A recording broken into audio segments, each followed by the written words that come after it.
Yo guys, check kamusta mga idol. So ayan, mag-update tayo ngayong umaga ng Friday mga lods. No, grabe. Sino mga sumabay kagabi mga lods? Sino mga nag-profit diyan mga idol? Pa-share naman. No, yung mga nag-trade kagabi ng short, grabe naman 'yan. Mga lodi, no? So malupit kayo ha, mga idol ha. Oh, crypto bubble natin, kita niya may mga gift na tsaka may mga tawag dito, Bero. Ayan, Christmas hat ba tawag dyan? Hindi ko alam eh. Oh, ayan ha. Pero kulay pula sa day. Grabe sa day oh. Sa week, boom. Grabe. Grabe mga lodi. Christmas na. Kulay ng Christmas to. I don't wanna...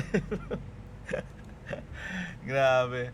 So, ayun na nga mga lods. Medyo nag-drop ang ating market. Pero syempre, mga holders, wala yan sa mga holders, mga lodi, lalo na kung long time holder ka. Sa mga traders, yung mga nag-short diyan, panalo mga lodi. No, medyo nakasabay lang ako kagahapon tuloy, kagabi. So, panalo tayo mga lodi, almost 100 USDT. Grabe yan, no? Oh, ngayong umaga, sana tayo. Ngayon meron tayong position positive 17 USD, no? Pero itong long na to kasi ang usually kasi mga idol tinanong ko si Grok mga anong oras i-announce yung sa Japan, no? Ang sabi niya it's 11 to 1, no? 11 to 1. So baka mag-drop to. So ngayon magpa-profit na tayo dito mga lodi, mga diyan. Kahit mga ano lang, $8. No, kahit tamaan pwede na kasi ini-expect ko kanina angat na eh.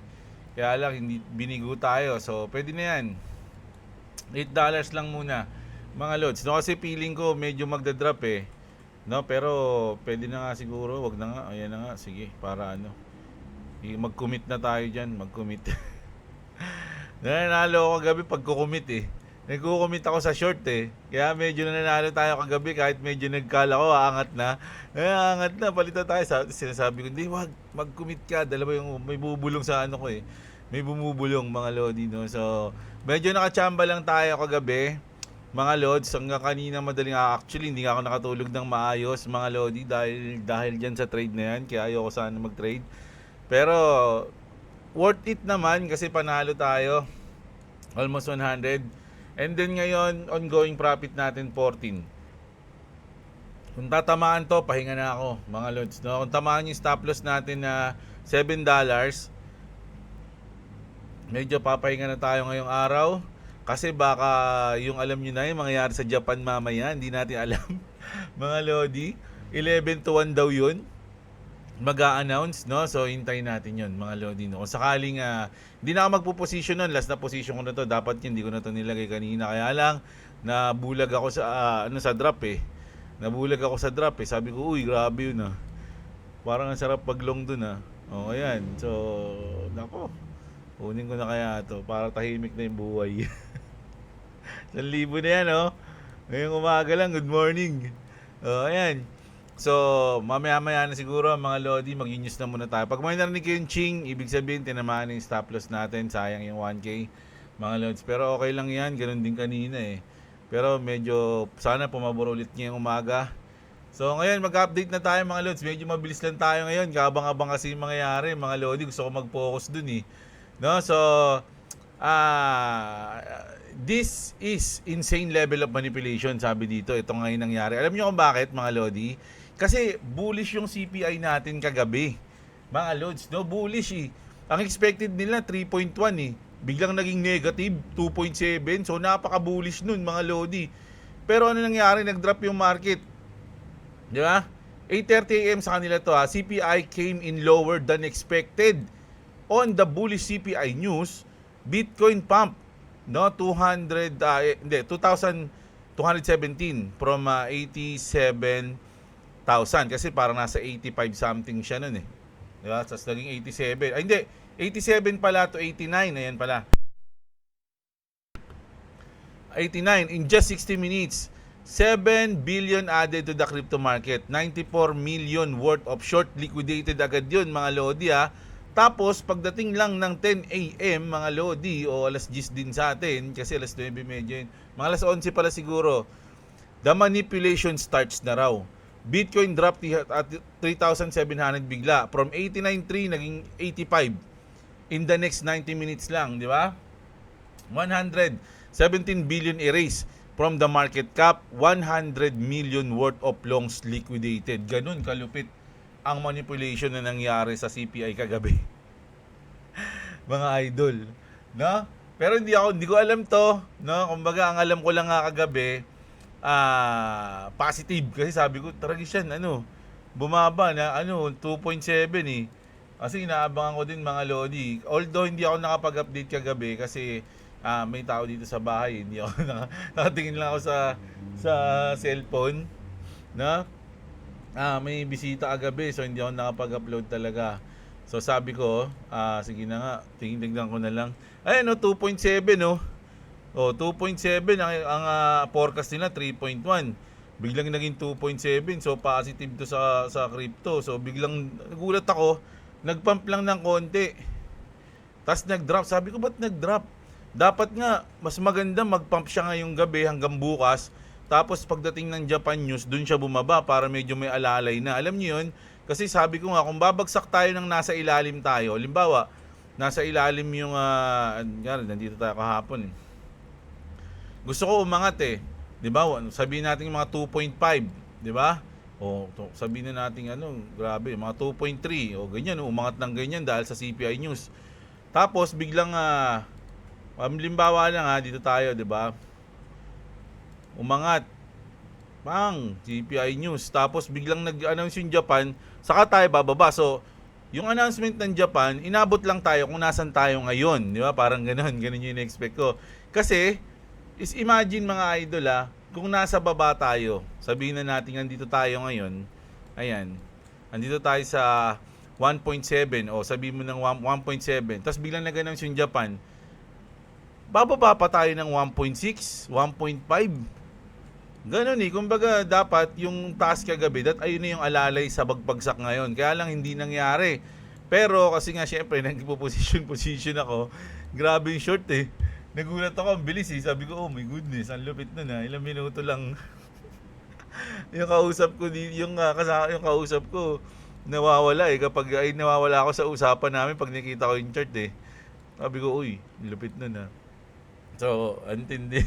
Sabi ko nga, swerte lang Pero ayoko sana itong nangyari na to. Masaya lang ako kasi panalo ako sa trade. Pero yung nangyayari ngayon, medyo ayoko siya sa sitwasyon. Kasi once na mag-drops yung sa Japan News, asahan nyo mga lodi na grabe, magkakaroon ng volatility mamaya-maya. Kaya nga gusto ko na mag-upload ngayon kasi gusto ko mag-focus. Locked in ako mamaya dito sa chart. Yung yung mangyayari, mga idol, tas update na lang tayo mamayang hapon, di ba? So, ayun sinabi dito, big manipulation na nangyari, nakakabwisit yung ganyan. So, titignan natin kung ano yung mangyayari, kung ano ba yung pwedeng gawin para hindi na masolve yung mga ganitong issue, yung market manipulation, no? Pero ito, why crypto just dump again? Binance sold, Wintermute sold, Coinbase sold din ng 7,000, Fidelity at Bitstamp. Their dump over 2.5 billion BTC in just a few minutes. This was a coordinated manipulation. So, ibig sabihin, mga magtutropa siguro to. Hindi, kumbaga talagang parang, sabi ko nga nung nakaraan, di ba? Siguro talagang may GC sila. May GC sila. Dump natin, mga idol, mga tropa, dump natin para kumita tayo. So, pure manipulation, mga lodi, no? Kaya nga sabi dito ni Mr. Pool, stay vigilant, be prepared, something monumental is coming, mga lodi, no? So kailangan na natin maghanda ngayon. So hindi ko alam kung ano ba nararamdaman niyo sa news ng Japan, mga lodi. Kasi ako na-excite ako actually. Alam niyo kung bakit? Kasi yung drop ng market ng Japan, sa tingin ko ayun na yung pinakamagiging bottom, no? Yung na yun. So, ang bottom natin siguro ngayong December. Parang ganyan yung mangyayari, no? Bottom natin December, tapos pagdating ng January, mamaya may news tayo sa January na isang reason kung bakit ayun yung magiging catalyst natin, mga lodi, no? So, sa January. So, ayan. Grabe, abang-abang tayo. Imagine si Dave Portnoy pa, mga lodi, sabi niya kanina, if XRP hits 1.75, I may have to jump in with both repeat siguro, baka mag-ano to, baka mag-all in to, no? Kapag nag 1.5, saan na ba tayo? 1.7 na kasi, oh. 1.7, so malapit na yung 1.5 mga lord. Hindi, malayo-layo pa rin pala. Hindi, dito lang mga idol, check natin. Dito 1.59 na eh. Di ba? Sa sa range na yan, 1.59 na dito. Mga lodi, no? So malapit na yan, mga idol. Nako, si Dave Portnoy. Ayan yung sabi niya. Eto na yung news natin na pwedeng bullish sa ating first quarter ng 2026, which is yung ating January. The Clarity Act, the US Crypto Market Structure Bill, has been delayed until 2026 as Senate action stalls. This means federal regulatory clarity for digital asset won't happen this year, keeping the industry in limbo. No, mga lodi, no? So, bad news ba yan? Ako hindi, mga lods, for me. No law, ayun nga, yung kailangan kasi may batas eh. More uncertainty yan, tama yan, kapag walang batas. More delay, more debates, no? Kasi delay ng delay, wala pa tayong kumbaga, nag-aaway-aaway lang, hindi pagka meron ng law, doon ka na lang titingin, di ba? But the conversation isn't over, it's just post, no? So ayan yan ha. Sabi dito mga lodi, although na delay, pero sabi dito ni David Sachs mga lodi, no, isa sa mga kanang kamay ni Trump, we had a great call today with Chairman Senator Tim Scott and John Boozman, who confirmed that a markup for Clarity is coming in January. January mga lodi, next month na yun eh. Di ba? Thanks to their leadership, as well as Rep. French Hill and Congressman GT in the House, we are closer than ever to passing the landmark crypto market structure legislation that President Trump has called for. We look forward to finishing the job in January. Ibig sabihin mga lodi, January, mga idol, no? Yun talaga yung parang, kasi mga lodi, kahit ano pang sabi nga ni Vincent Scott, sabi niya, kahit ano pang galing ng technology, kahit ano pa yan, kahit ano pang lupit niya, kahit sinasamba mo pa yan, kailangan pa rin mapasa yung batas para sa kanya. No? Kasi kung walang batas para sa kanya, laging ganito yung mangyayari, magkakaroon ng market manipulation, wala sa ayos kumbaga. 'Di ba? So ayun yung parang inaabangan natin na mangyari ngayong January, which is aking good news to, meron pa tayong ilang araw. Mga idol, sabi mong isang buwan para mag-ipon, magbodega, mga lodi, ganun, no? So pero not a financial advice yan, mga lodi, do your own research. Hindi ako financial advisor, mga idol, no? Isa lang akong tambay na nag-news. Pero dito mga lodi, XRP Weekly RSI hits 33, sabi dito ni George. The weekly RSI dropping to 33 signals that XRP is approaching oversold territory. No? Oversold na, so bullish na to. A level where historical strong bounce often occur. Investors could be eyeing this as a potential buying opportunity, especially as broader crypto sentiment shows sign of establishing.